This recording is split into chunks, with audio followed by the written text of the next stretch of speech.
Happy Wednesday, y'all.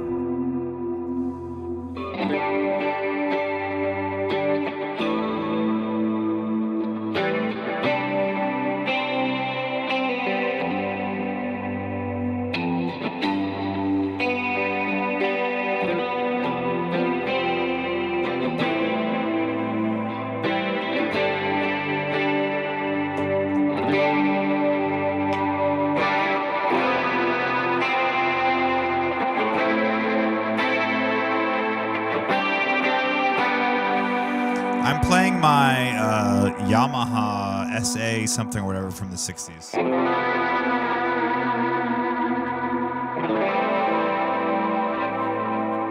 Actually, I'm going to back up a little bit so y'all can actually see it.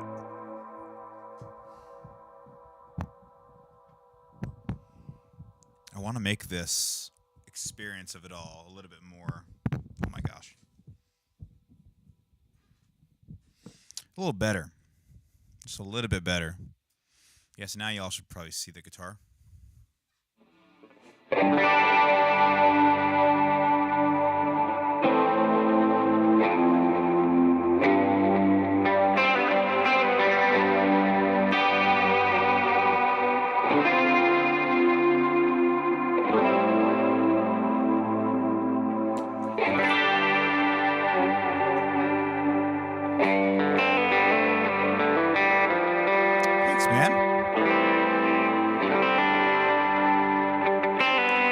I am live on Instagram and on YouTube at the moment. So if you want to hear me in full glorious, illustrious stereo, head over to YouTube. Currently, I am MIDI-less. That's right, I sold my Morningstar MC6 Pro. Sam, that is the H90. It is the it's a micro pitch.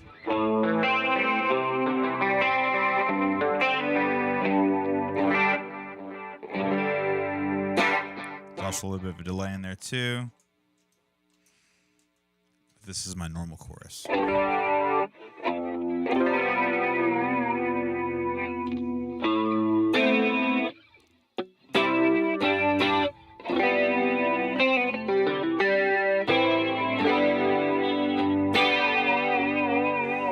I tell you what, man, this guitar has one of the smoothest vibratos I've ever used. Like, it is unreal how smooth and great it feels.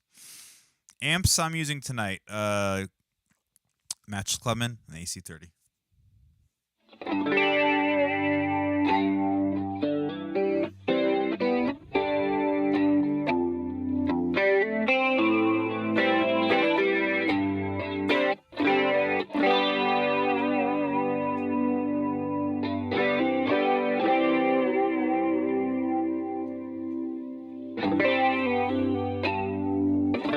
People on YouTube are asking if I can take requests.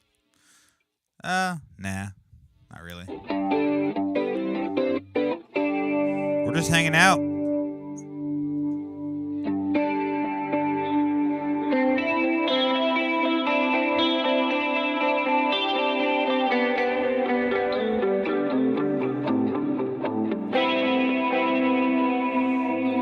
So, a little bit of a confession.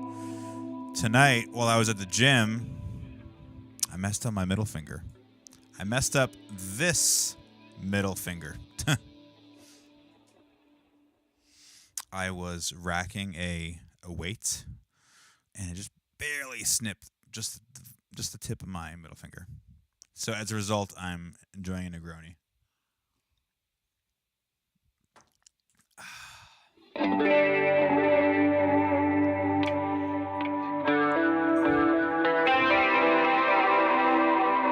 This guitar is awesome.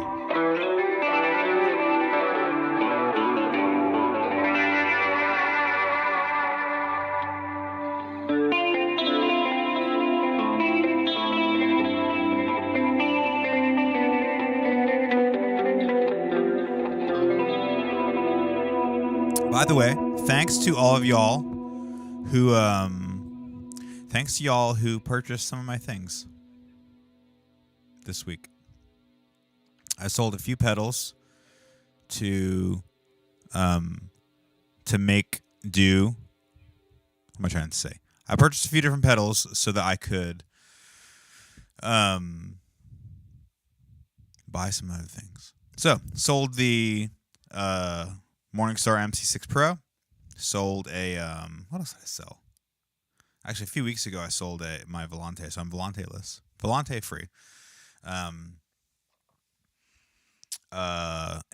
I bought a PBC6, which is somewhere in the continental U.S., courtesy of the post office.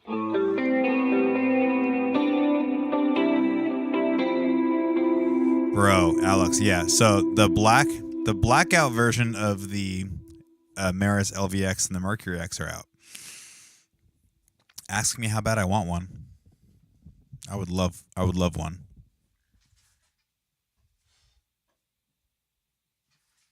I would absolutely love to get them. So, I wouldn't say this is a formal thing, but if you're interested in getting, my LVX and my Mercury X for a somewhat of a discount, shoot me a message.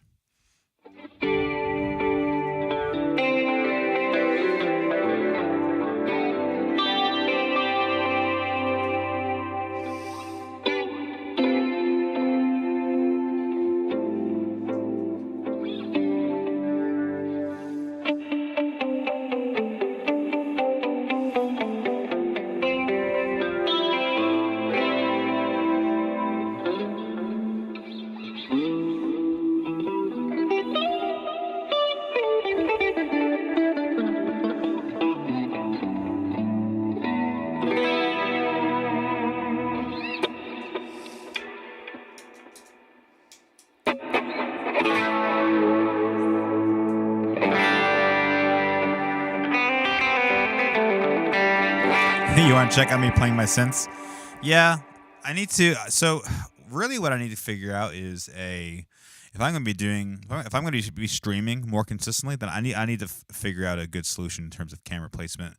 Right now, it's kind of just like, if I get home from the gym, it's literally just me, setting up my phone. Lopez Pradu said the black ones have a darker tone, bro. Dude, absolutely. They get those extra dark sounding, converter chips. Though, if I'm being completely honest, I did feel ultra basic wanting to do it.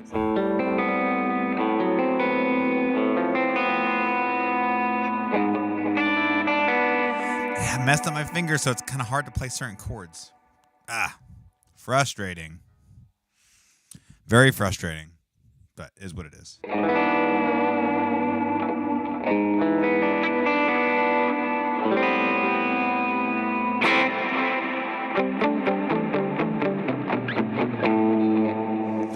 A few things. I also opened up I guess it's called a broadcast channel. I guess that's what it's called. To where it's basically just like a big group chat. So I wish I could actually do the group chat thing, but I would feel terrible like charging people money to have that kind of access. Just James says it's easier to hide the pedals from the wife. Invisible pedal board. Yeah, but yeah, I thought about. So I wish that I could have like a more active like group chat type functionality on the broadcast channel. But honestly, I haven't quite figured out how to do it, and I would feel kind of weird charging people to do it because it's like, dude, I'm just a guy trying to have a good time. Who knows this song?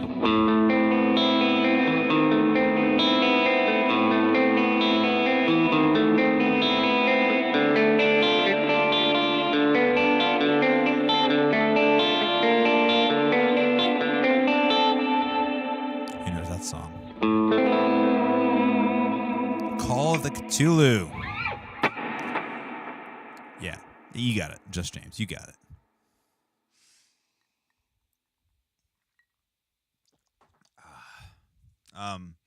So yeah, I have a PBC6 coming. I still have my PVC 10 literally right over there. So I'm actually thinking of maybe doing actually thinking of using the PVC as kind of like a audio routing thing for pedals that I would want to use in the studio. Like I would have it on my desk, have a single send from my rack coming over to it, and then all that audio would then go back. I feel like that'd be kind of cool.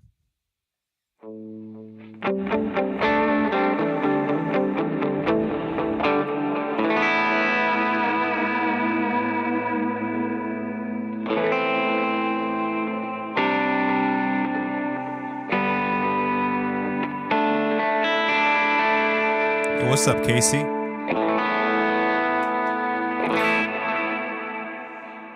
Anyway, yeah, I have the broadcast channel thing. Hold on a second.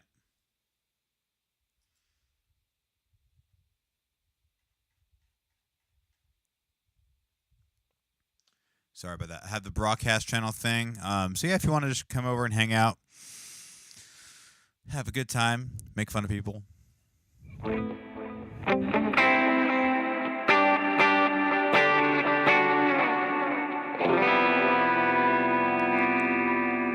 Thanks, Casey.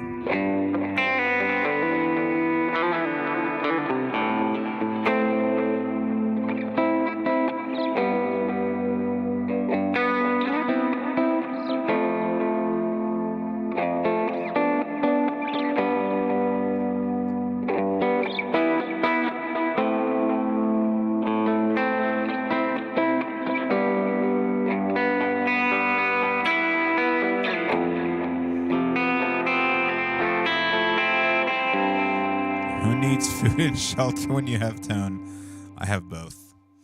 I have food, drink, and shelter. And tone. So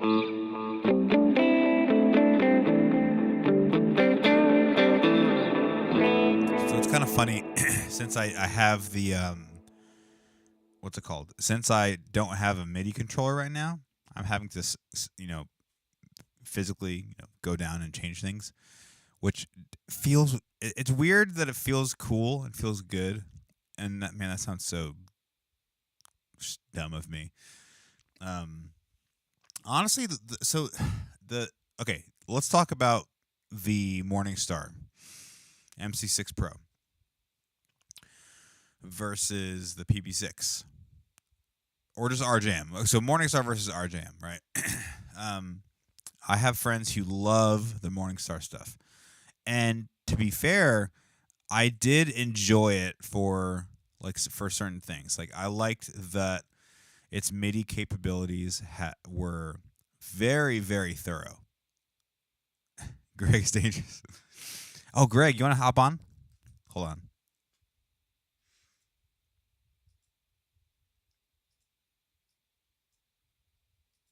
Stand by.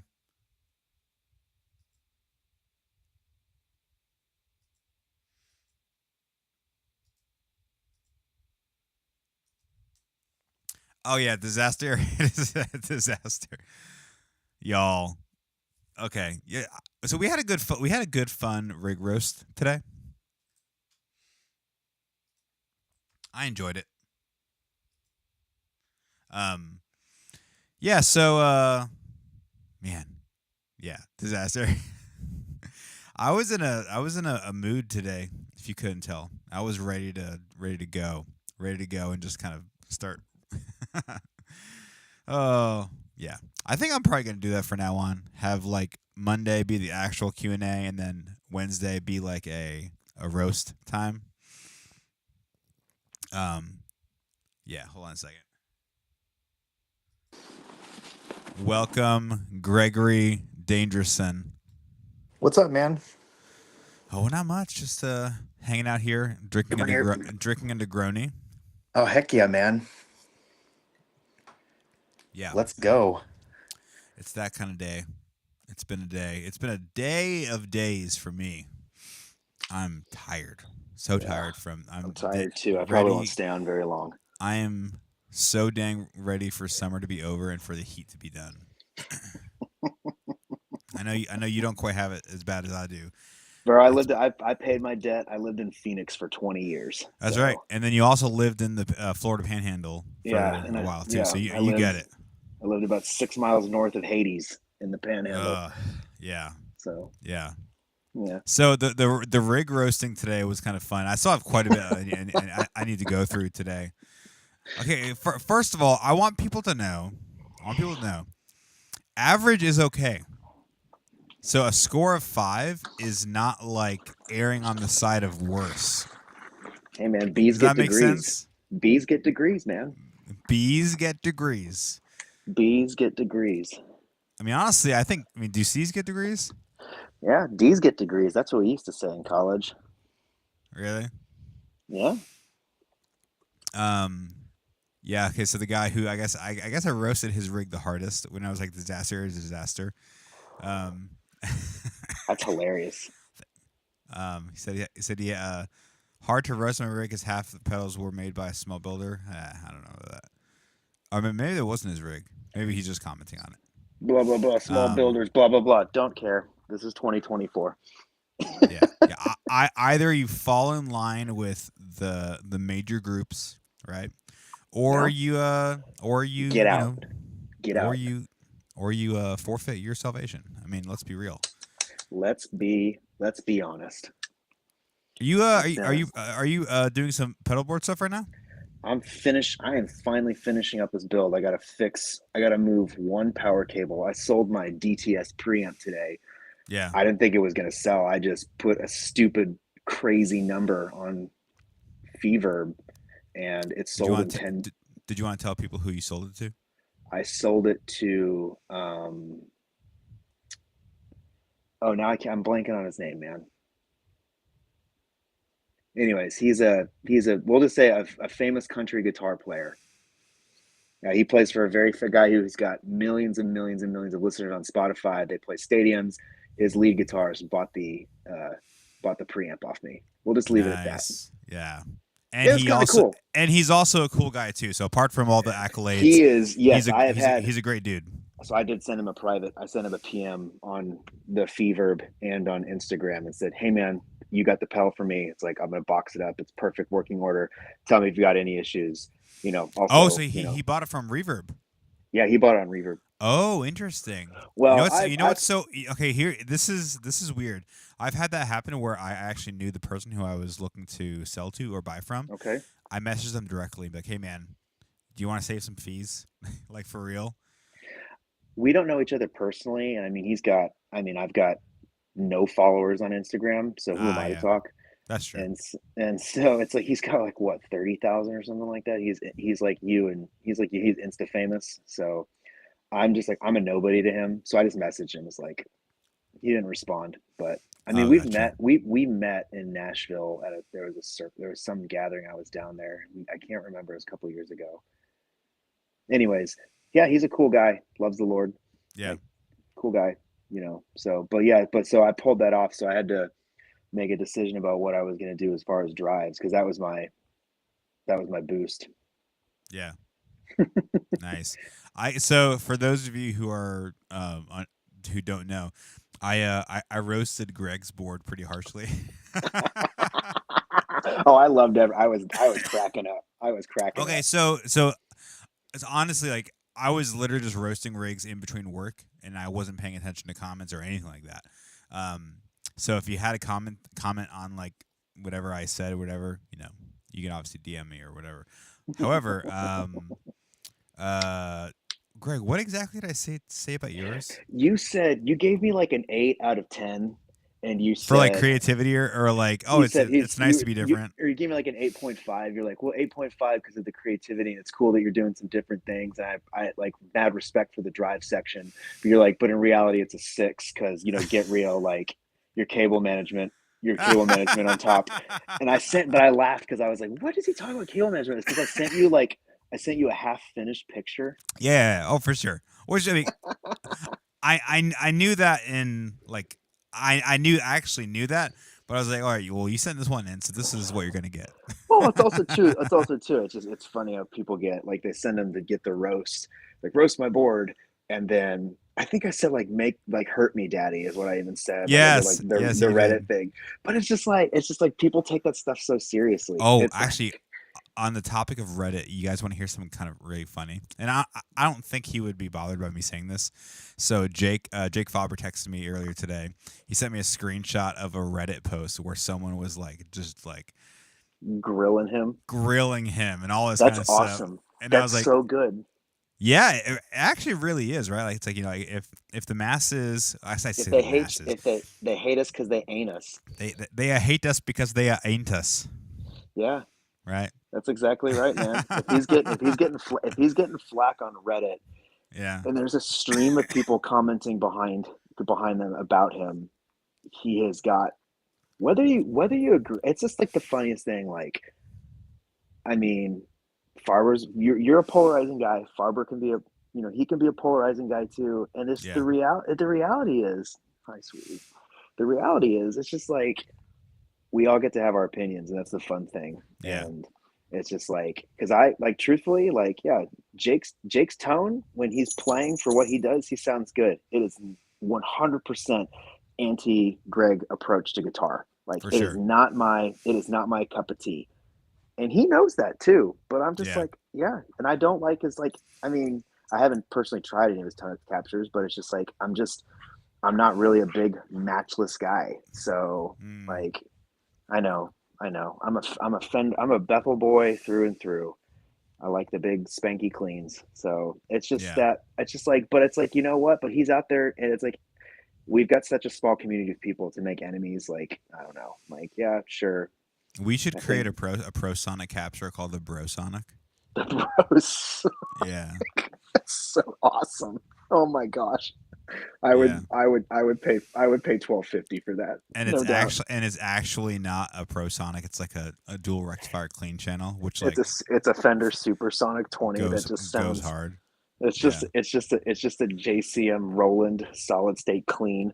yeah. Okay, so Drew, our guitarist at the loft, our other guitarist at the loft, he uses a Bad Cat Cub 15 and the 20-watt jazz chorus. Yeah, let's go. That's Sounds awesome. great. It sounds so good. Yeah, he's the guy with the longer hair, right? He's the guy who my wife's friends refer to him as the guy with the cult beard. The cult beard. Yeah, that Yeah, does make sense. He yeah, looks like a Jedediah. yeah. Funny thing is, he's a twin, so he has a twin brother, Oh, no way. Are they fraternal um, or are they identical? identical. Okay, because I'm a twin, but I'm fraternal. Yeah, no, so he's an identical twin. My dogs are like freaking out on Yeah, the ground over here. Sorry. and You hear them. but Sorry. his brother doesn't have a crazy long beard, but they both have long hair. So Okay. if you were to see Drew with short hair or a short beard, then he basically him and his brother would be like look exactly the same. His Okay. brother There is you also go. a killer bass player too. Yeah, I So believe it. what do you so you sent me the board mid whatever. Oh yeah. What's I it mean, looking like right now? let me. Can I flip my camera on this thing? I don't know. I don't know. I'm okay because this is like it's on the ground right here. So here we go. Oh, okay. So the thing I couldn't understand was why the hell is the Mercury X and LVX staggered like that? Right, and it's just like because I wasn't gonna do it, and I had them in a box, and I was gonna get. I just wasn't gonna use Tonex, and there's just that moment where it's just like for silent practicing, and if I oversleep at church or something like that, I don't want to drag my amps. It's like or like there's a rite going on at our So church in the September. tone X's are going up in that little area. The Tonexes are right. The Tonexes are right there. I can't even see them. Whoop. Oh no, I'm talking. Why is the Mercury X like halfway down the LVX? The Mercury X is halfway because I like changing my reverb more than I change my delay. And the way that I have my power routed, it makes more sense to have it up there with That's everything. stupid. That's stupid, No, Greg. no, it's not That is stupid. so I don't. stupid. If I had, if it's like this board is. Listen here, young man. Young This man. board, this board is so I know small. you're a little older than me. That's I about am. it. I'm a little older. Like I think I got 3.5 years on you. You're You're 30. 35. Yeah. I'm 38. There 38. you go. We hate. You're 38 and Hate 38. no, they No, but the LV, 30, the LV, like 38 us because they Whatever. I don't They know. they Whatever. they 30 hate us because they hate us. They 38 us because they 38 us. Yeah. I'm gonna put that on a t-shirt. But yeah, it's like the LVX, the Maris pedals are tall enough where I can reach over everything. And this board is it's a 12-inch board by 24. It's a PT1 Yeah. size. So it's not that big of a deal. And that's the only place that the Tonex would fit reasonably close. And I didn't want to make it's like I was gonna have to do this stupid long cable run to have them above the Maris Duo. So I thought about Mm. popping the Maris Duo down there, but it's not that big of I a think deal. for me it's I am like probably 90% like utilitarian when it comes to like guitars, pedals, effects, and all that kind of stuff. Like majority of it is like, oh, what's the need I need to fill, and kind of go from there. However, when it comes to pedals, like layout is the most important thing for me. Like, Well, this layout too, like this is not a bad layout. Like oh yeah, it's literally just the fact that the it's from Mercury X Saturn. You is need something. You need to find something on me. So I'm gonna put a little MIDI baby right there above the aux switch, yeah. like that little aux switch. So that aux switch that you see, that's going to be below the Tonexes, that's going to be like, I'm going to push it like a fave switch so I can swap between chorus and vibrato and the Chase Bliss, and then the aux switch is going to be a bank up and bank down for Mm, the Maris Duo. So I can just, so I'll have three sounds per song. yeah. And I don't need MIDI clock because BPM is programmable on the LVX, and it's beautiful and glorious. And so there you go. So yep, I'm gonna have my 3 drives, and I was, because I got rid of the DTS. I was like, you know what, I'm gonna use that, because then I started looking at to get a different boost pedal, and I'm like, the Schaefer does the boost thing already, and that's what we were Yeah. talking. That's why I was Yeah. asking you, because mine has a limiter built in, but yours has the control of the limiter. So Yeah. I was like, So okay, so do you find that yours so I mentioned that what I like about the Solo Dallas Storm is that like because there's a limiter in it, you can kind of do some like compression type sounds, or if you're driving it a little bit more, you get kind of this like squishy thing, yeah, you which I think can. is really cool. It does have a little bit of a compounding to it. It does add its own color to it. It kind of cuts the highs a little bit. Um, it's funny because Kenyon Reed's got the same one, and a bunch of his friends all have him too, and his is like radically different. So he sent it to Solo Dallas because they're Really? like, we're gonna make a prototype of the Oh, original Schaefer replica. So they sent him a prototype, and it was not even close to like what Kenyon's was. really? So then Kenyon sent his in, and they actually traced it. And so they sent it back, and it's identical. And they found out in his schematic, they found out in the schematic that Kenyon's was a prototype. Like Mm. it's one of the first ones made. It's a prototype number 2, that one of the resistors that's supposed to be at like 25K resistor Yeah. was bad. It was busted. And Oh, so it was interesting. allowing all this high end to filter through that the original Schaefer didn't. Huh. So they traced Interesting. they I wonder if maybe mine is kind of like that because I noticed that no mine has quite a bit his of high end like we're addition into it. talking his is the original Schaefer, not the Storm. You're talking about the Storm. But he also has the Storm too, right? Yeah, the Storm is a completely different thing. We're talking about this one right here, The big boy. this Okay. two knob, yeah, the little two knob guy. So they sent him a prototype, and it's identical. So their Solo Dallas is going to release it. Mm. So it's kind of cool, which is a Oh, bummer so because that's what he was posting about the other day. yeah, he's like, this pedal is very important. Yeah, so that's what he was That's posting about. cool. I might have maybe I shouldn't have given that information out, but I at this point guarantee it's happening. I guarantee he's not watching this. I don't care. If even it was he was watching, I don't care. Yeah. But it's like, I mean, Love you, again, it's Kenyon. coming up. You're a great guy, from what I've heard. Maybe I'll meet you Yeah, someday. but so the cool thing too though is, it's like, even if I wasn't so saving, it's like, yeah, get hyped, get excited, because it's like his I played his Schaefer in Reading a couple weeks ago, and his sounds really good. It's Yeah. just like it's magical, and it was like, oh, okay, I understand now why. Yeah. Yeah, no, I like mine, but it's like, so yeah. So when I was like getting ready to do the boost thing, so you're saying, yeah, mine has a limiter in it, but it's not, yours is controllable. So that was like basically the Storm is kind of like their version 3 of the Solo Dallas Schaefer Yeah. replica. Yeah, because you have the what they call the tower, which is like the side thing, the big thing. Then they The have original. the pedal version of that, which is what you have, and then you have what I have. Then there's what I have. And then there's a couple of iterations of the pedal in between. I apparently too, and because people complain that they're noisy, like these originals are noisy. But I laugh because they're like, "Oh, the original Schaefer replica pedal isn't that good because it's noisy." I'm like, "Yeah, well, the idea is They're that you noisy when pushed you're it. playing it after an overdrive pedal and a compressor and a whole bunch of other things Oh, and that are by the raising a way, noise to get floor. well, to also they're playing it into playing it to into a Marshall Yeah, JTM 45 that's cranked to get the with Angus Young sounds. with It's like with a Strat probably. probably. I mean, they're because it's designed to do the Angus. It's like the AC/DC sound. That's what the pedal is for. So it's like, Well, yeah, okay, well, great. oh yeah. So the original design of it was basically meant for it to be a buffer that you could adjust like signal control because Yeah, it was the a whole buffer like built into a wireless system. That's what yeah. it was. It was a headphone. It was technically it was it's kind of genius. It's technically a headphone amplifier. Hmm.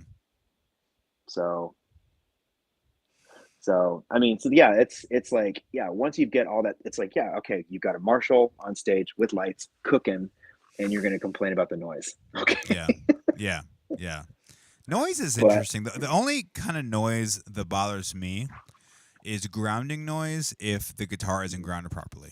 Everything else is okay, kind of just like it's fine. It's not. It's kind of part and parcel with it. Like my Telly is not much noisier than my Strat.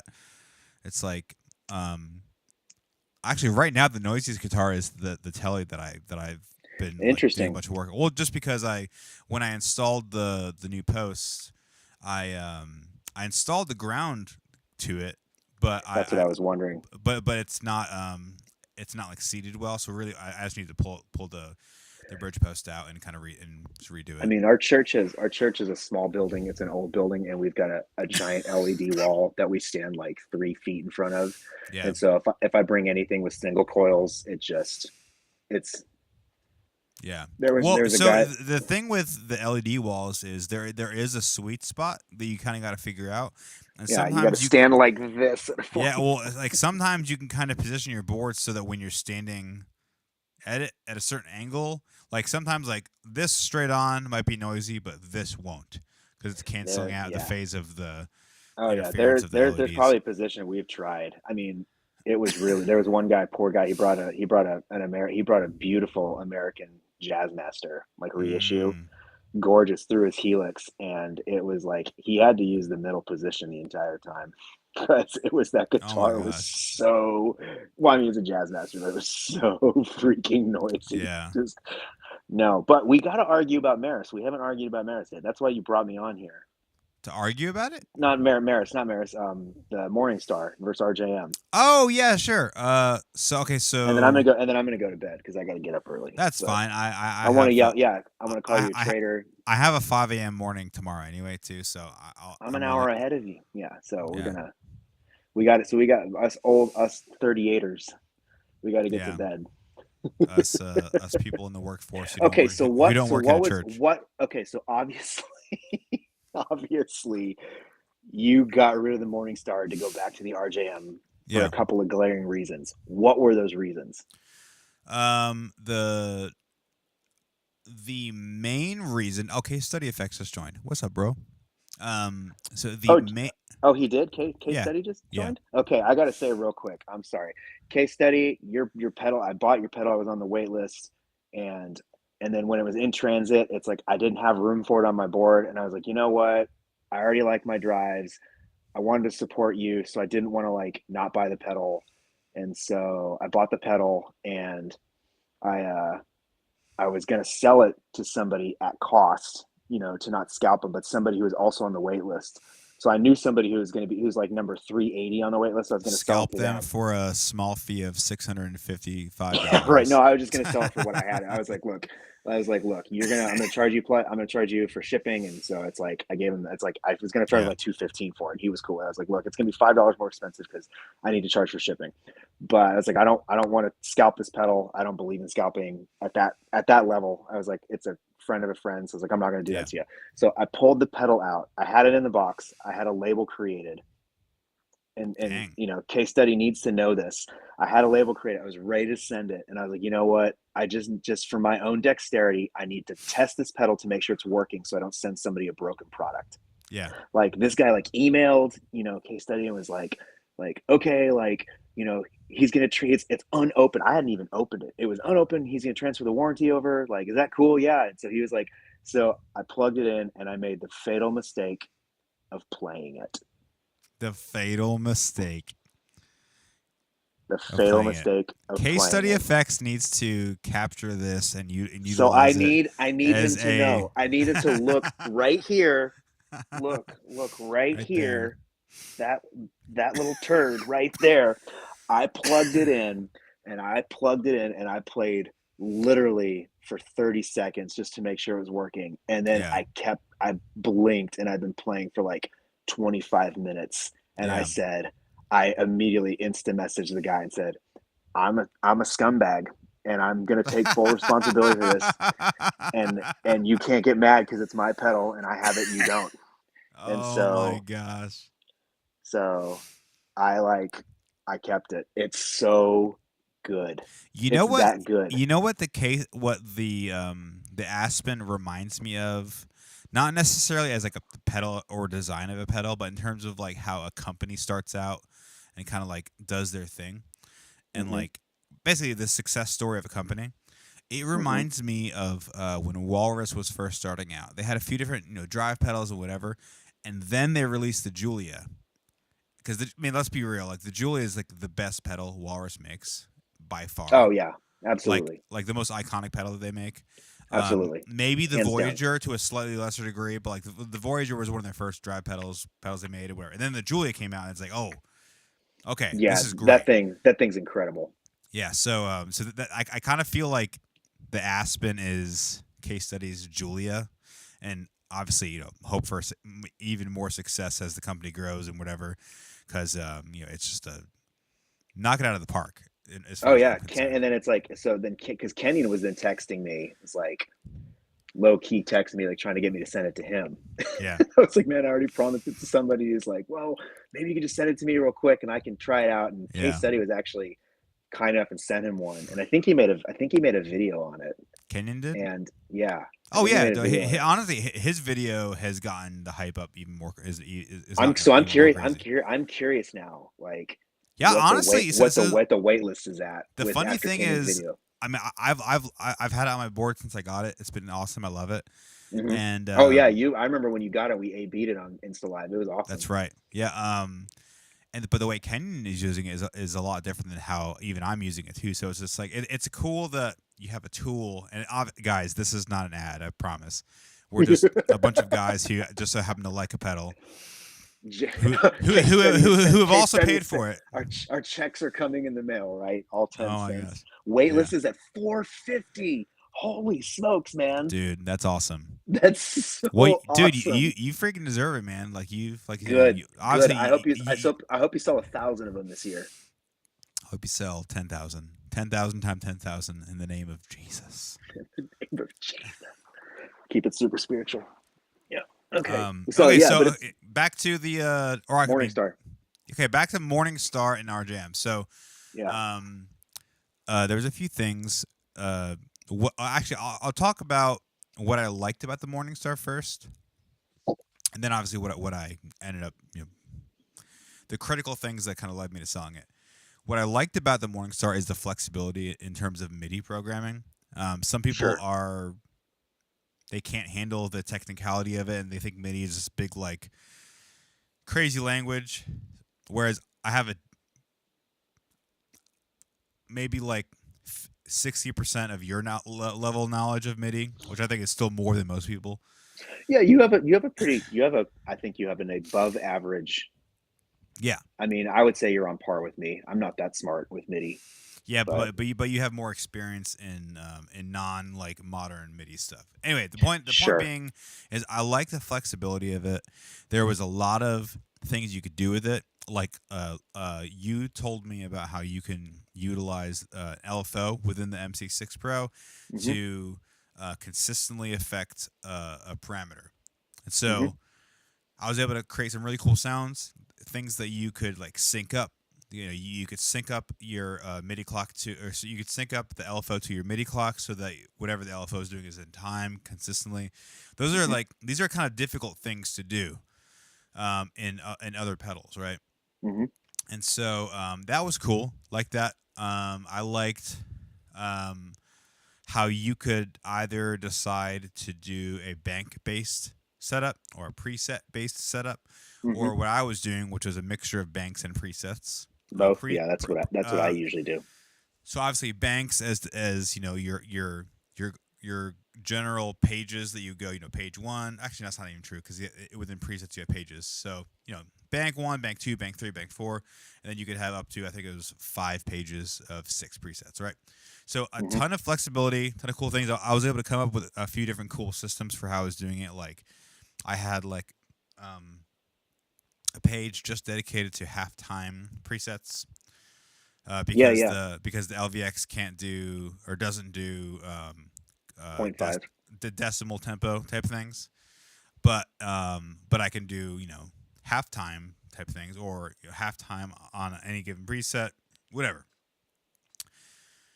Um, yeah, very very flexible. Flexibility and programmability is kind of like the big key point of it all. Um, however, the even though the workflow, I was able to kind of determine a really good workflow, there were a few weird things that I guess we ended up kind of figuring out like along the journey of it all. But I ended up figuring out after I had already sold the pedal, so I kind of just dealt with it. Sure. So one of the issues that I was having was when it came to scrolling. So the simplest thing of scrolling through MIDI presets. You maybe I'm on a preset of a song that has preset one on the LVX and preset two on the Mercury X, and then maybe preset five on the H90. Um, I could select that preset, go back and forth between different presets, and it'd be great. Then when I would go to my MIDI page to actually maybe Activate a change, preset. maybe just change the. Dude, that's so loud. Sorry. So then when I would go to my I'm dedicated making a I'm page, making a drink. oh, got it. So then when I would go to my dedicated page to a PC up or down on any given one of the pedals, the position of me going PC plus or minus to go up or down to get whatever desired effect would be way off. So Sure. usually it would be off by about two PCs. So if I were to play my preset one, which was dotted eighth delay and my gravity one reverb, but then maybe in the middle of the song I wanted to go to my ping pong delay, which is PC3 on my LVX. So I'm expecting that I could just press PC up on the LVX and it would go up. No, it would go to like PC5 or PC6 or whatever because it didn't have I didn't have this real time remembering of what the pedal was sending out versus Okay. whatever. And so Morningstar got back to me and basically came up with a solution, but I wasn't able to test it because We um, sold the pedal. I'd already sold the pedal. Thanks However, for the help. Thanks for the help, guys. You're a little about an hour too late. yeah. However, I already knew that workflow is kind of automatically ingrained into like the main brain of the RJM stuff. So that's one thing that I mean, I'm flexible with it all. Like, it's not a huge deal to me, but I think it's kind of it's like a minor annoyance to like that I would end up being that I would end up experiencing pretty regularly. The second thing is while the editor is super super full featured, the fact that you can't like make a bunch of changes and then save it to the device, like bro, that has to stop. Like that is not a that is not it. And for those of you who don't know, Yeah, you if have you're to make one. You have to if you make one change, you have to hit save because yeah if you move to any other spot on the web editor, you lose your change that you just made. You lose it automatically, yeah, and and that's man, that's that's that's really dumb. it's like the weird thing is I feel like literally all of that could be changed by them just making a desktop app instead of using the web app. You know? Oh, sorry. You're I, being I mute. conscientious. You're being I am. conscientious. I Thank you. am. I'm trying. So yeah, you're welcome. No, I think they could make. I just, but again, it's just like the UI that goes into. I mean, look at Maris right now. They've been working on. They said we're gonna have a web editor out for the LVX by Christmas, and it's like, and Yeah. hopefully the Merc X after. I mean, it's been been a long time. I mean, the Well, LVX one is in working. fairness, they said the Mercury X editor would likely be out by the end of summer, which technically gives us till like what, mid September, Sure, sure, I guess. And I'm not dogging on them. They can take or, whatever or time they or want. or maybe Labor Day morning they'll be like, "Hey guys, here we are." Well, I mean, yeah, they released the blackout unannounced today, which is pretty hip. But I'll tell you, I will tell you this. Like, I agree with you 100%. Um, so far in your qualms, I agree with it. I think that from a perspective of flexibility, I think the Morningstar is superior to the RJM. But I would say if there's a tier of MIDI hierarchy, Morningstar being completely open source and open ended in disaster area, they basically it's MIDI with training wheels. I would say that. Yeah, and even then, Well, it's like it's still because a it's like disaster. bank up and bank down on Strymon. Okay, well, you can't bank up and bank down on Strymon because um, so what they did is they wrote the SCI6 code for you. That's exactly what they did, which is Yeah, really smart. It's like super smart, and it's really easy. That's like if you need something simple, like the yeah. MIDI baby. But yeah, it's kind of disappointing. It's like But then you deal with something like where Marist intentionally doesn't have like bank up and bank down MIDI functionality. At least not yet.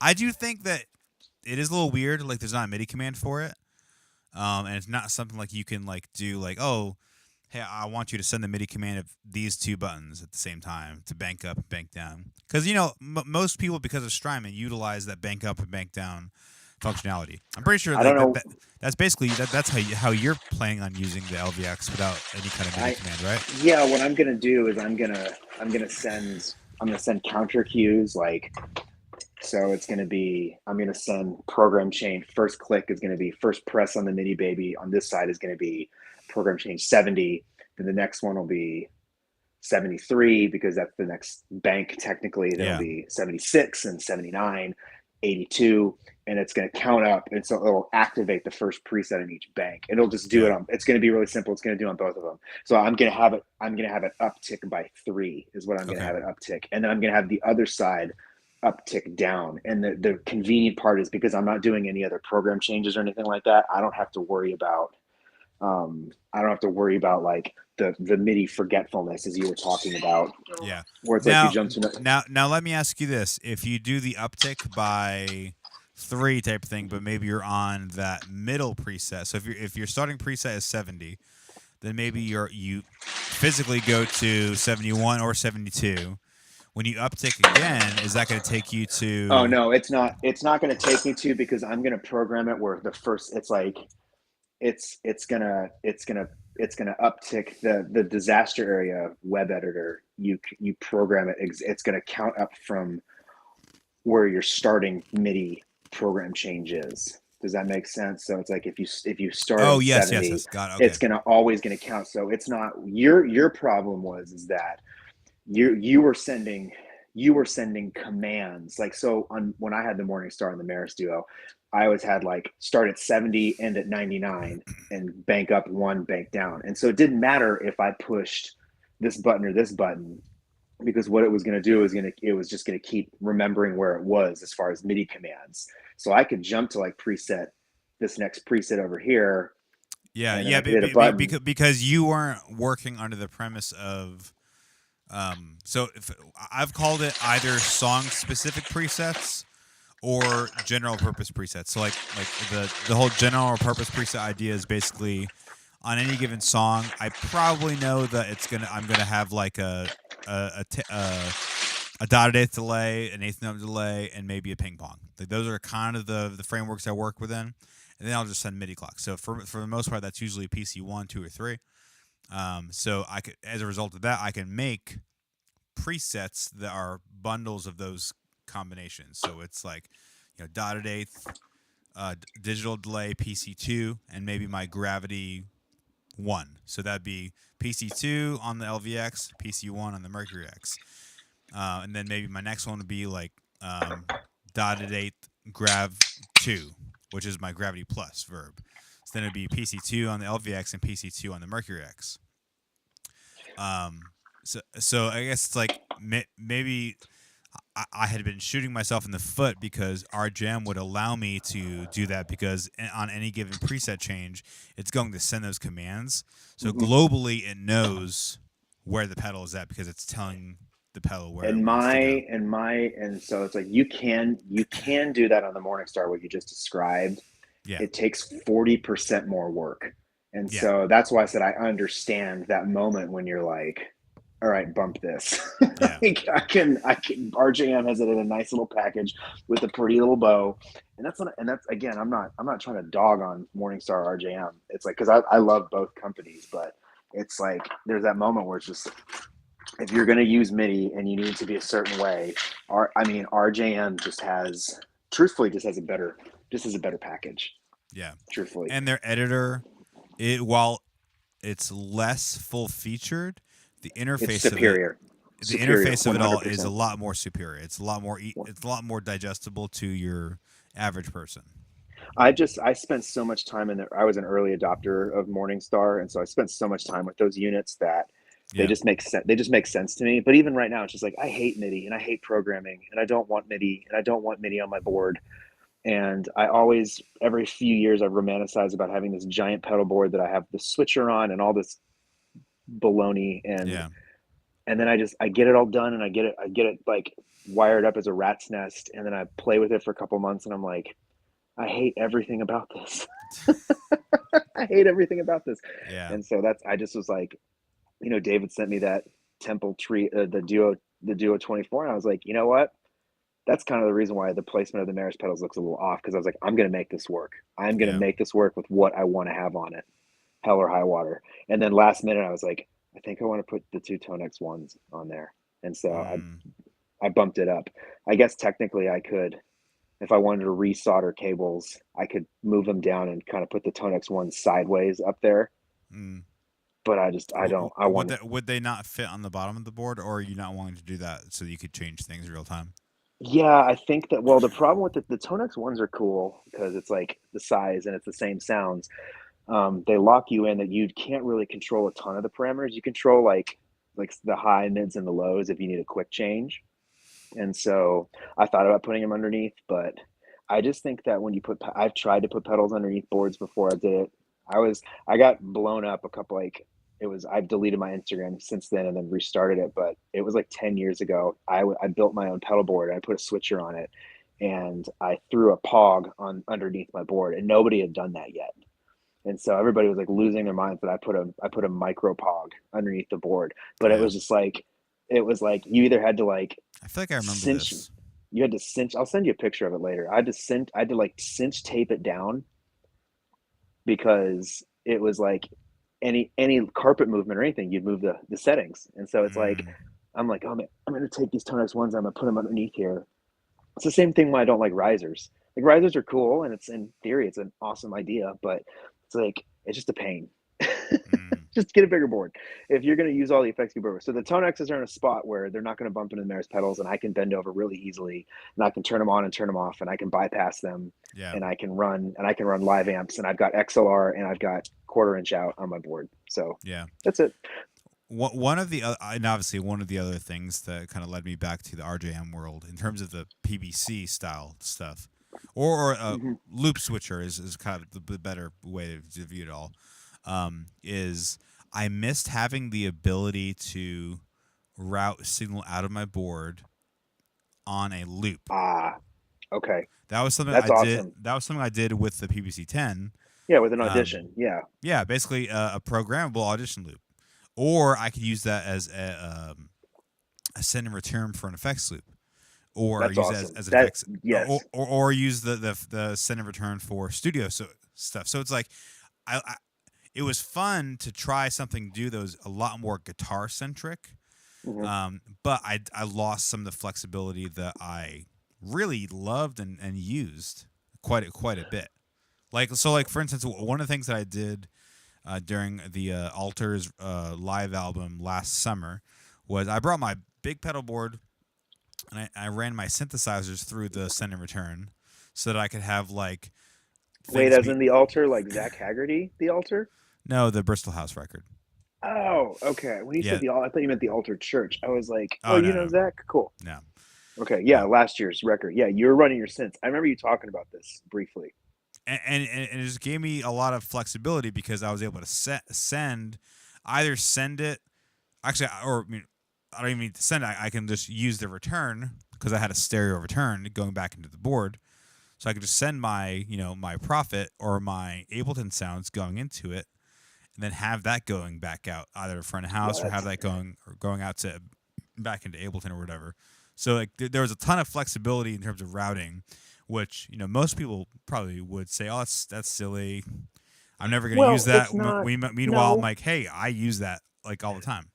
Well, you use it all the time and you have it as a memory stored, and it's like this is the thing. This is a much deeper conversation than we probably have time for tonight. But this is why I'm back on a smaller board. It's the over romanticizing of option paralysis that we all think that we need Yeah, to play 3 songs on a Sunday, 4 songs on a Sunday. And it's like I don't need an H90 with 6 different variants of vintage delay and tri stereo chorus and mono chorus and this kind of chorus and that kind of chorus and vibrato. It's like truthfully, I probably need vibrato and maybe chorus once every 6 weeks, yeah, depending on if the song calls for it. I love chorus, so I'm gonna throw it in there every week. If yeah, I have an opportunity, I'm gonna throw it in there. But it's just like it's the same thing with drives. Okay, I got my mid-range drive, I've got my kilt style drive, I've got my EQ, which is my overdriver, I've got my preamp, which is the Mustang, and I've got a boost. And I've got a super delay and a super reverb. And the truth is beyond that, I don't think that there's really anything much more I need. And if I did need it, it's like I'll just put it on the board next to me in the studio. yeah. And also brings up the third topic. I'm never in a studio because I'm not that good. So it's like I track guitars like once every year, maybe once or twice Yeah, a year. I track guitars for different projects for yeah, friends or for churches. Like I'll get a call, but it's like it's not my profession. It's a fun hobby, and so it's yeah. like at that moment I'm like, man, I really need a deluxe memory man. You know what I'm gonna do? The new micro deluxe memory mans that they came out with that are like $150 sound 95% of the way to the big box ones. I Yeah, sold my 5 knob. I will go to Guitar Center and I will spend $150 and I will get the yeah, deluxe Riverman Nano, and I'll use it as much as I need to, and yeah. then I'll just make one on the LVX because the LVX is that good. The LVX is that good. The LVX, I said it a couple weeks ago. I will say it again. The LVX is that good. I'm You were proud. right, Jimmy. You were right. Hey, look, It was all you. it's fine. No, it's not. It was Kenyon Reed telling you how to use it. Uh, he fixed my one. There was one issue live. I didn't have anybody. There was the way that I was running the ladder filter. It was it sounded like it was like the modulation on the delay trails was breaking up, like Mm. it was like spattering, not in like a Yeah, wow and flutter kind of way. because he doesn't use a ladder filter on his presets. He No, he uses doesn't. he uses the parametric Like, EQ and to so bring I'm a down 1K just a little bit. that's exactly, and Kenny and I are friends and we come from the same flock, so it was like that moment where it's just like I wasn't. I'm now going back and experimenting with the ladder filter now Yeah. that I have something. I'm like, One quick second, guys. Instagram's about to cut us oh, off, so if you want to keep hearing us chat for like another 5 or 10 minutes, head over to YouTube. Otherwise, we're gonna end Instagram live. So, goodbye. peace. All right, we're still on YouTube though. So, what were you saying? No, what I was saying is, yeah, it's now I'm at a place where I can like I have a comfortable sound. So it's like, okay, I'm gonna take that sound and put the ladder filter back in. I took your Yeah, preset and I'm messing with it. And there's some really cool things that I'm able to, I'm kind of creating like a hybrid between the two that I like. I like this here, I like that there. And I do enjoy like using other people's presets just because it's more out of the curiosity of, oh, what are they doing to the 100%. sound? Like, but I'm not from the place of I need this person's preset so I can or the captures. It's like I love Canyon's captures. I think they're amazing on Tonex, and I think they sound really really good. He does a lot of advanced captures now, and it's like I don't feel any temptation to buy. And he's not pressuring anybody to do it. I mean, he's a good guy. He's putting a product out there that's solid, but it's like I Stephen don't feel Bates is asking if he should actually get the LVX or the Mercury X. Steven, if you're gonna get one of them, get the Mercury X first. He says, "Don't make me sell everything I have in my house." Don't just get the Mercury X. Just get the Mercury X. Yeah, That's the I would agree with you because the majority of people don't. really know how to utilize the LVX. So to that end, which the which was so frustrating to me because they advertise it as rack delay, and I'm like, boom, that's my jam. yeah. And then I made it sound like garbage. Well, no, what you did was I think you correct me if I'm wrong. I think the form factor influenced what you would try to do with like a comparable pedal like a timeline or Probably. another big box delay Okay, pedal. that's probably true. I was treating it like a timeline because it looked like a time. Whereas, so the interesting thing for me is that when the LVX came out, it was when I was like heavy deep into synthesis and how things Hmm. and modular routing in the synthesizer world. So like the form factor made like immediately made sense to me because I'm like, oh, I'm doing this on that stuff right there. Hmm. So I wasn't trying to make it sound like a timeline. I wasn't trying to make it sound like another big delay pedal that I had been using or whatever, because it was like, oh, I had been out of that world for years, and now I'm like trying to figure out how to modulate this parameter with this other thing and do this, that, and whatever. And I'm proud of you. I'm proud of you for using LFOs. That's like yeah, that's a proud dad moment. yeah. Well, so the LVX I think has Hmm. two possible LFOs, and I utilize one in my pitch glitch delay, which is kind of Yeah, a cool sound. killer. Yep, I love that Um, thing. that with a rhythmic delay beforehand is really really cool. The only thing that I think would be fun with that would be to introduce some kind of a reverse delay type thing. That way you would get Okay. that glitchy pitch shifting thing in addition to a reverse delay. Hmm. Um, that would be kind of cool. Which I mean, I in theory I could do that with H90 and figure out a way to do it, but not a huge deal. Yeah, that's a lot more work than Speaking I of the think I want to put H90, into. the Worship Tutorials guys, they released kind of a all-purpose preset pack for the H90, which is freaking killer. I thought that was such a good idea that they went in there and made like delay reverb combinations, delay chorus combinations, and they Yeah, actually made a preset package that jammed like 60 different tones. I was yeah, really impressed with Bradford's decision that like we're gonna sell a product for I don't even know how much they're selling it for, but it's probably in the 15 or $20 range. yeah, And it's just like how much you get. And the cool thing too is with the H90 because it's gapless because of the processing. Like yeah, you can morph between a bunch of different stuff. yeah, yeah. Eventide really nailed it in terms of all the things They that, did. especially us worship guitarists, like to complain about. Like, oh, I want to be able to switch between reverbs and not have there be any sound change. Like, dude, you're going between a cloud reverb and a spring. There's gonna be a bit of a sound change. Like, it's okay. It's not the end of the world. Processing has What cracks me up is limitations. they're like, I need this processing to happen instantaneously. So when I go from verse to chorus, I'm going from a spring to a plate. And it's just like that is the most unnatural consequence of sound like sculpt. It's just like that's so unnatural. Like Yeah, never like even thinking about that derivative, just like from a tonal standpoint, I'm just like that makes no sense why you would want that to transition smoothly between itself. yeah. Like it just The only thing that makes sense to me is just having the previous effect decay naturally, which mhm. that's what the Mercury X and LVX does. Yep. You know, And it does the same thing with the H90. It does it too. Stephen You know, Bates just asked thoughts on a potential timeline MX with dual algorithm capability versus LVX. man, see, Specular Tempest did this a couple years ago. At GFI Effects did it, and it didn't catch on. Yeah, And so I am with you on that. I just think that there's moments you got to let your delay be your delay and your reverb be your reverb. Yeah, And it's just like the minute because it's like now you're making specific presets for here's this. It's just there's so many parameters that you have to change per preset, yeah. and that just seems like to put that into one pedal. That's with menu diving. That's just convoluted. Like if you're gonna have something like Plus, plus the Boss delay did that like 8 years ago.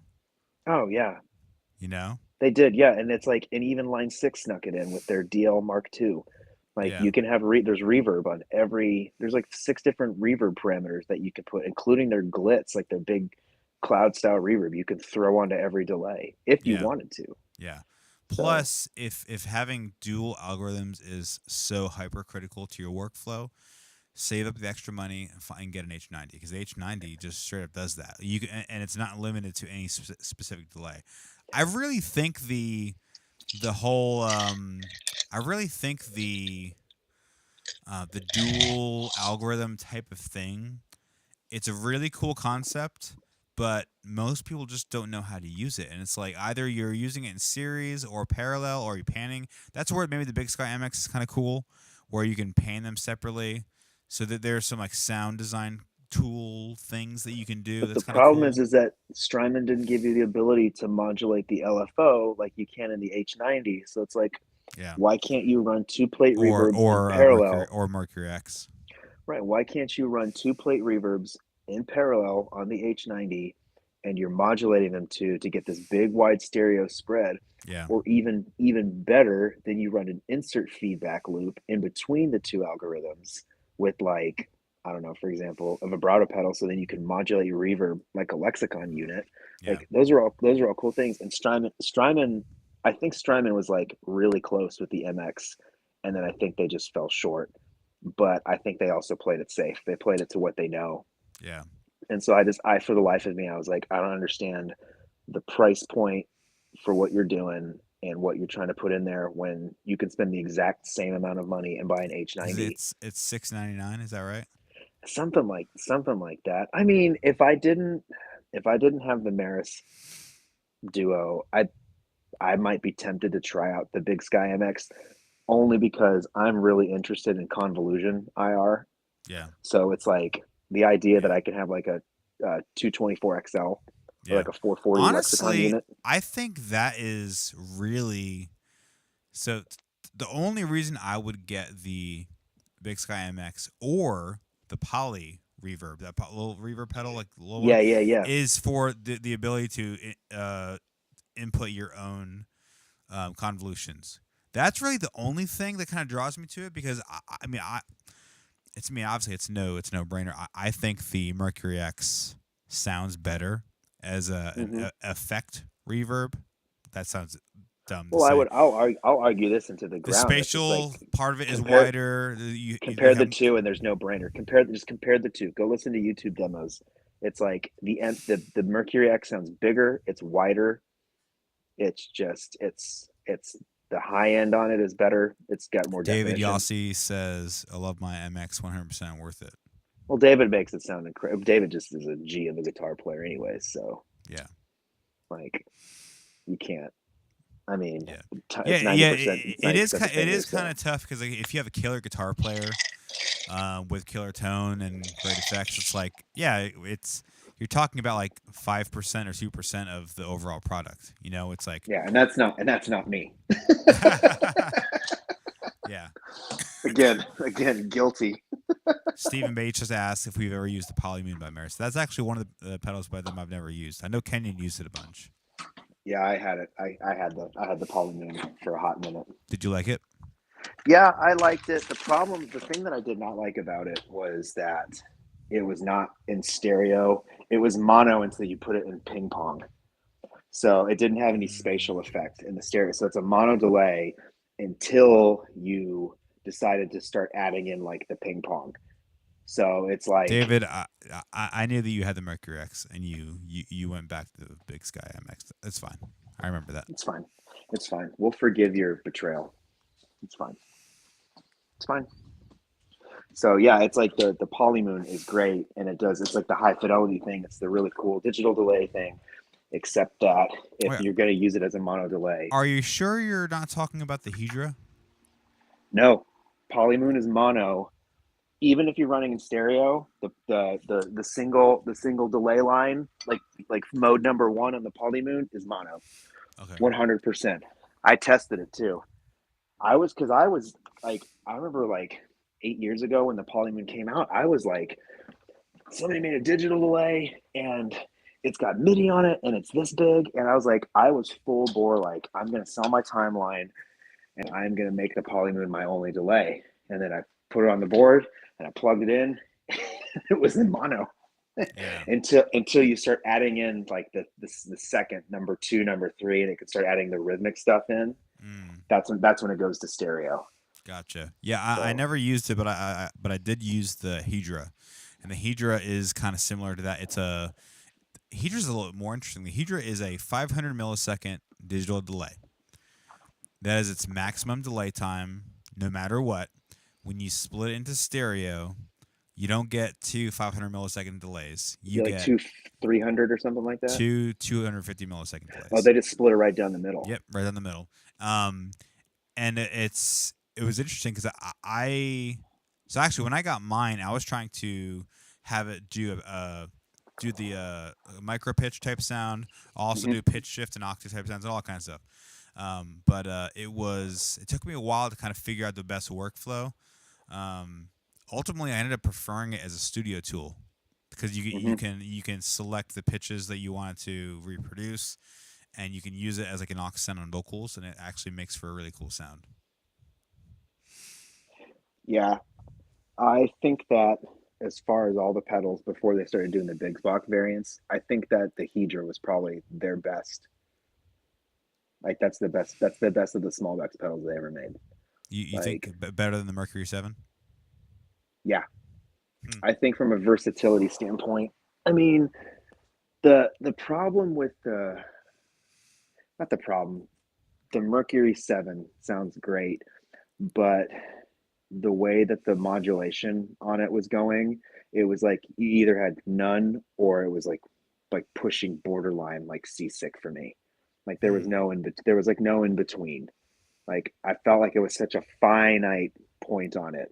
But the Hedra, I think from a versatility standpoint, as far as like being, a pog and a delay and a slapback delay and a reverb, and you can do the whammy thing, like you can do the pitch correction thing, you can make a chorus like a super wide chorus pedal. Yeah, Like yeah, I had more fun with the Hedra, yeah, so yeah. that's personal preference. Yeah, But the Hedra is definitely a fun thing. I'm wondering what they're gonna do next. Most people would all expect any company to do a delay, then do a reverb, and then do a modulation.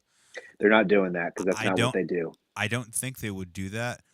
They have My too much best, modulation. They have too many modulation parameters in their delay and their reverb to like just do yeah, a straight modulation pedal. my They're best guess would be that it would be something in the vein of Autobit, some kind of bit crushing or sampler type of thing.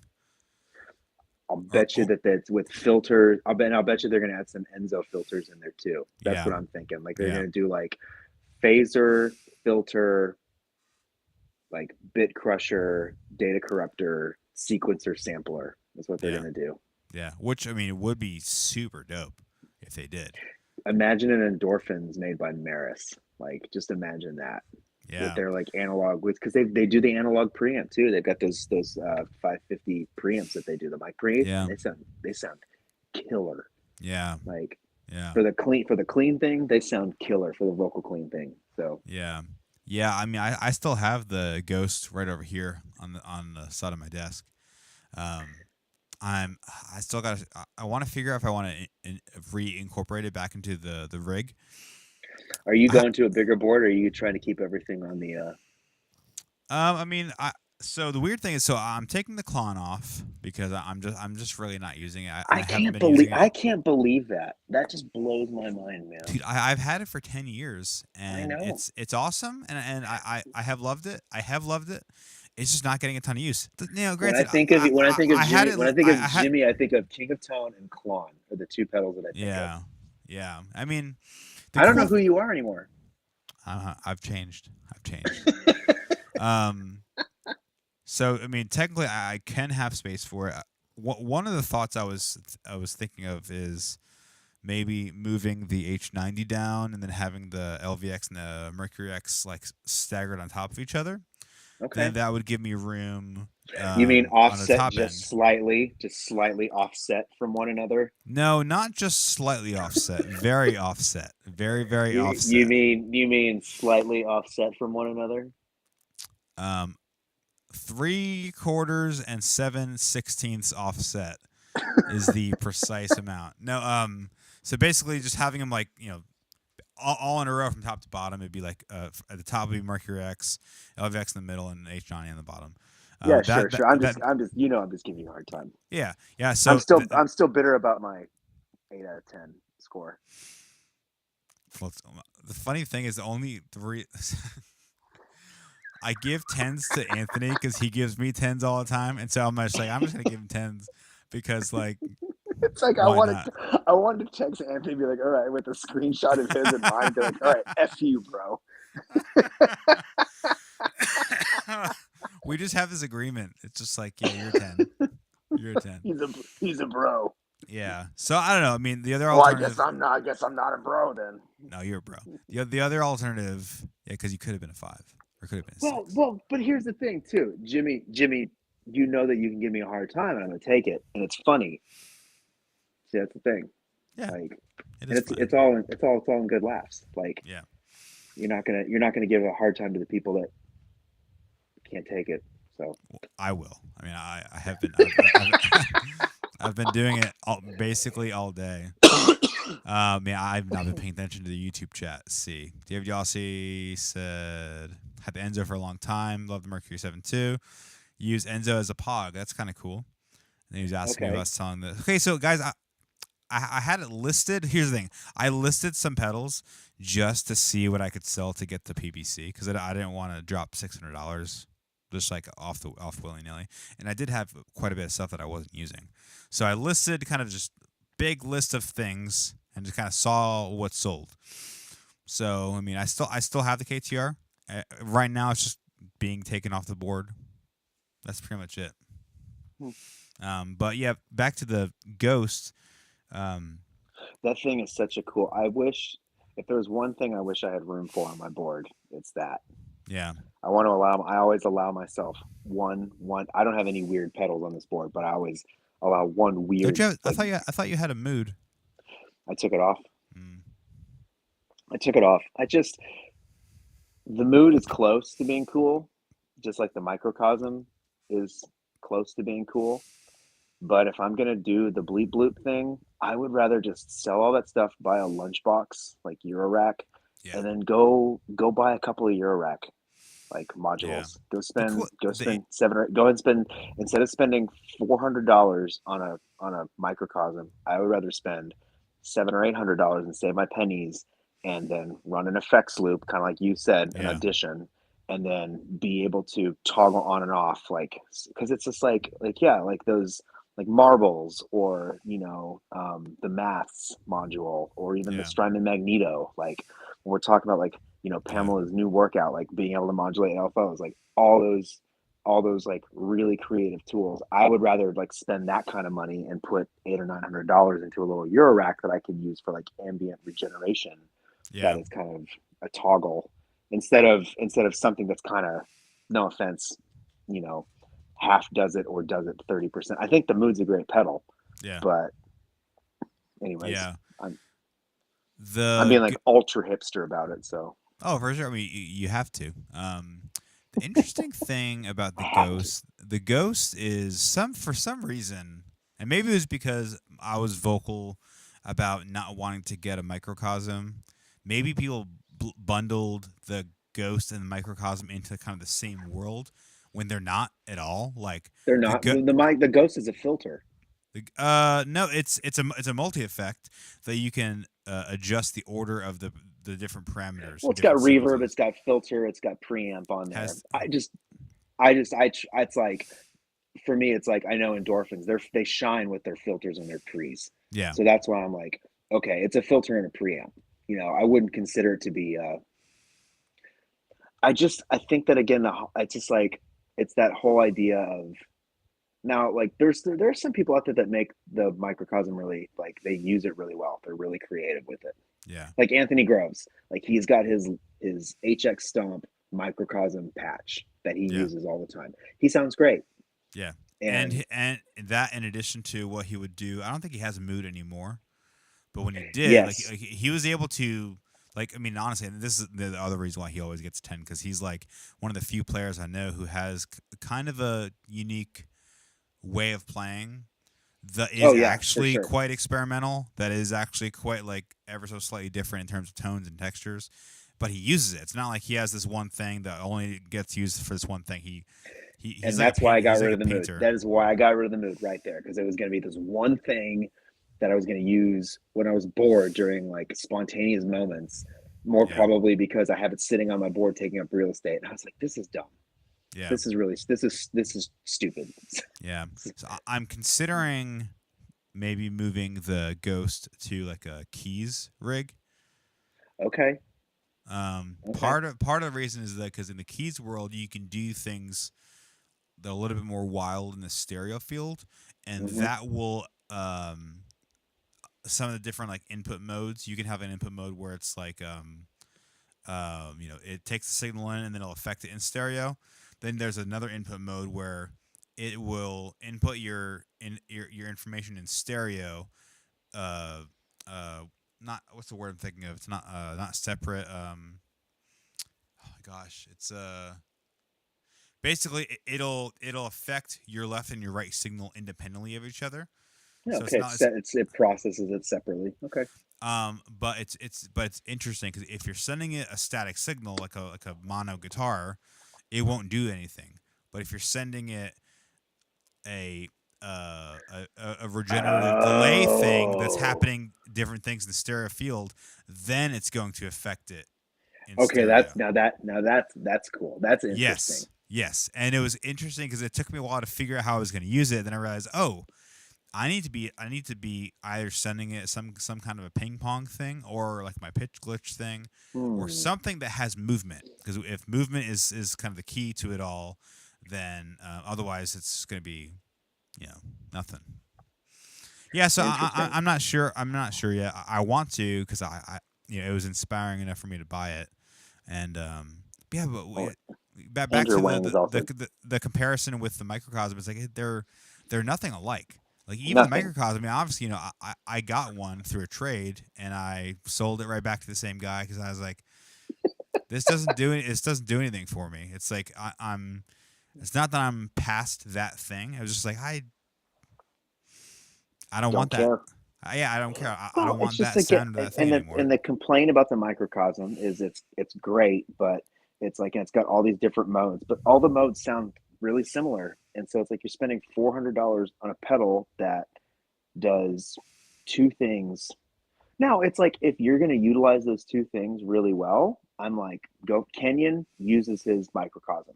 He uses it.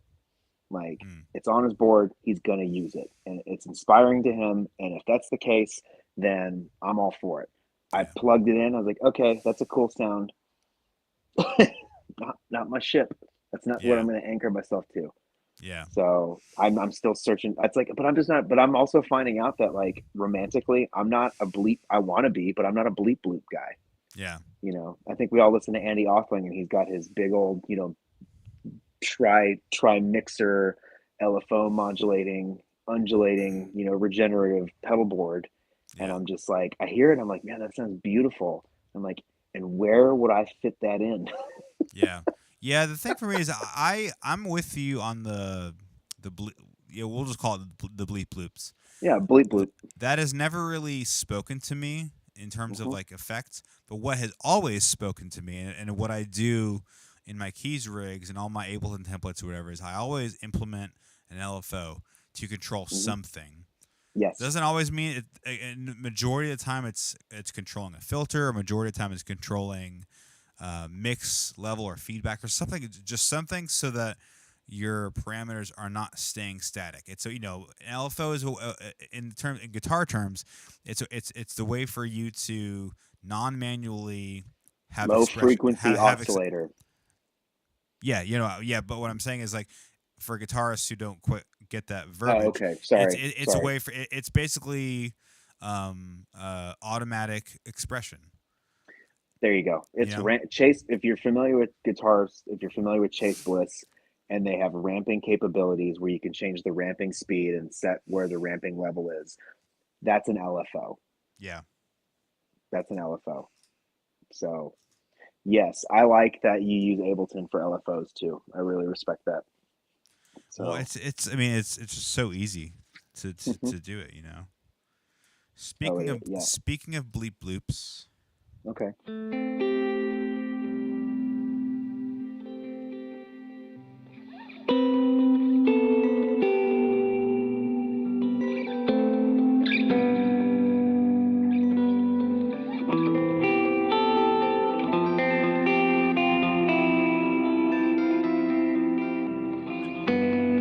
Are you stacking delays there? Yeah. Okay. It's basically the only way I do the pitch glitch sound is I have the stereo delay, the Streets delay on the H90. Right. I love that delay on the H90 on the Time Factory. I love that thing. Of course, there's no MIDI clock right now, so it's not synced. Right. Mhm. Because MC6 is gone. What I like about the pitch glitch thing is that I found that I didn't really care for using it with chords a whole ton. I really like doing it on like melody things. Yes.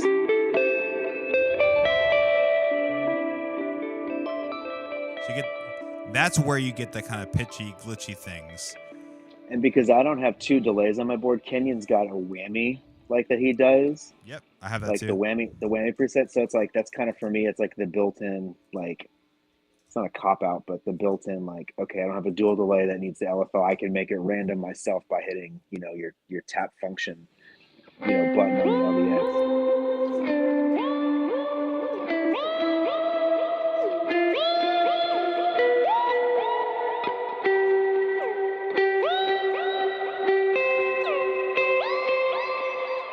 Yeah. Now I think it's cool. they sound vastly different, Yeah. not to, but it's like the overlap because I think that yours works your Therme-ish preset Yeah. works best when it's got a delay in front of it. Yes, 100%. Yeah, it Otherwise, was funny enough. I developed it after I watched the. Do you follow Nick Reese on YouTube at all? Yeah, he's great. He is so good. So his Therme inspired video is what caused me to make that. And granted, like I said, I think maybe my knowledge of modular synthesis had taken me in a slightly different direction than what he was going. He was trying to make the pedal be like a Therme and control like a pedal, whereas I was like, oh, I have this LFO, I can just control. Randomize it. Yeah, I can randomize it, and the randomization of it, because I intentionally don't have the LFO synced to the MIDI clock. It's just like a static. It's just not static. It's an actual frequency that's going up and down, and that's why I'm able to get these. Which means it sounds like this. So it's actually a very slow stereo delay. It's like a half note and then like a. Turn off your dual delay. Turn off the H90 delay real quick. I just want to hear the LVX on its own. I'm actually going to turn the LVX mix all the way up. Okay.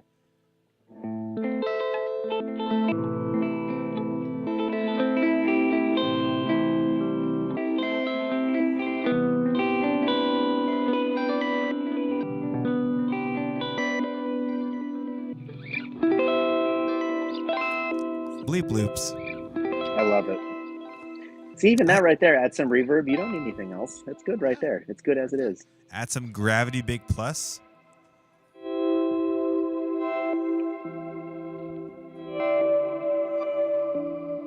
Yeah, we don't need to be cavernous all the time because the synthesizer's doing that. So, like, the randomization that you have in yours right there, it's beautiful. The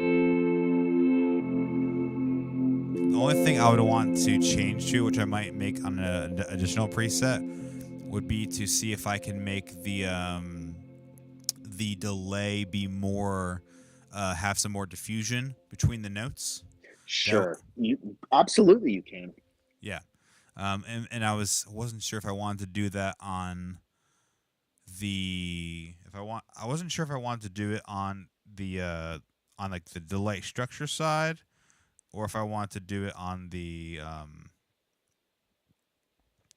what would that be under? What would that be under? If you're going to diffuse it and you're modulating it and you're getting the pitch glitching from modulating the delay, I would think that you would want the diffusion to be afterwards. So I think that you'd want the diffusion to be... Because you have diffusion in the dynamics block. And where's your dynamics block placed? Is it right pre-delay? Right now it's post. Okay, that's perfect. Honestly, I think that's perfect. Yeah, right there.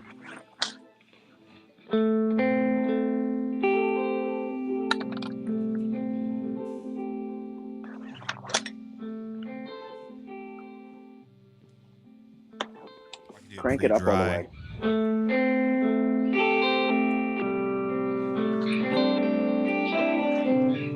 It's cool how it kind of has like a room sound. It's got that like room sound to it. That's with it placed in the pre-dry. Now if I put it post,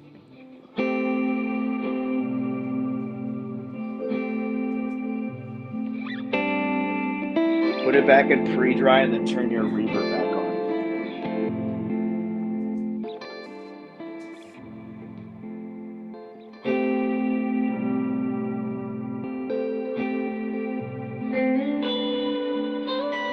that is a cool sound. It's got that lo-fi. That's why I was like, okay, because it's like when you put the diffusion post, it kind of turned it into a reverb. And I was like, you've already got that reverb in the Mercury X. So yeah, this basically allows me to utilize it like a filter, because just by itself.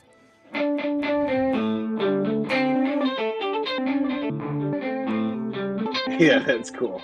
Now here's the other crazy thing, and I'm gonna get off after this, but you should take the same parameters and put it into the reverb. Like take the same LFO modulation of the pre-delay and put it into the reverb. Just not now, but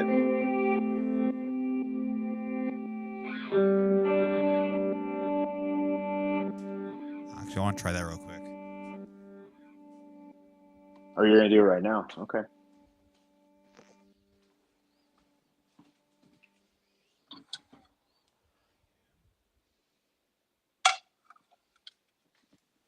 So I selected the reverse reverb, reverse delay. For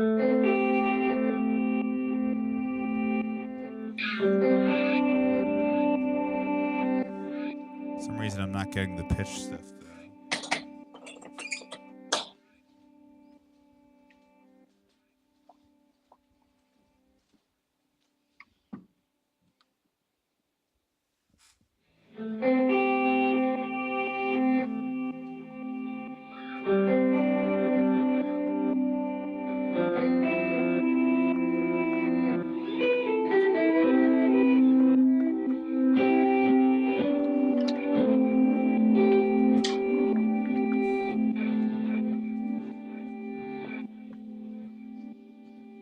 Bleep bloop.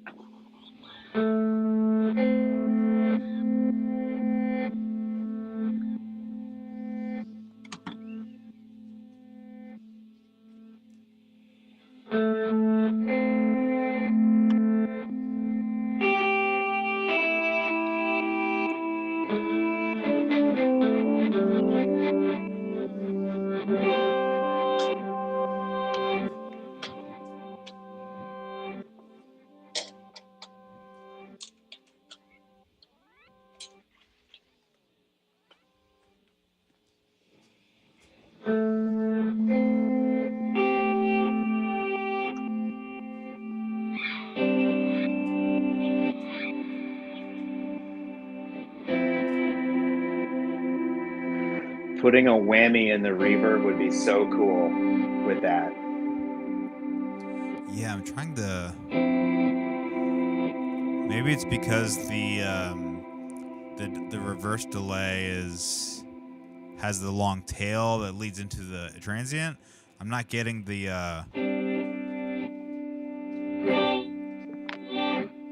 I'm not getting the pitching up and down like I want to. Maybe it's not on the reverse delay.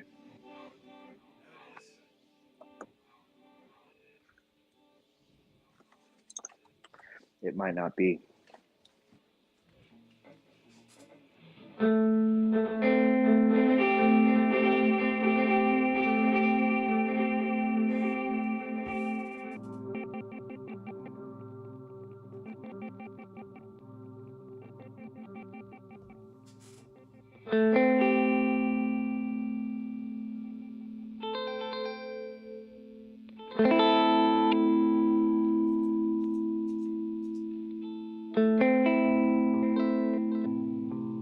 It seems like it works best with the other sound. Anyway, all right.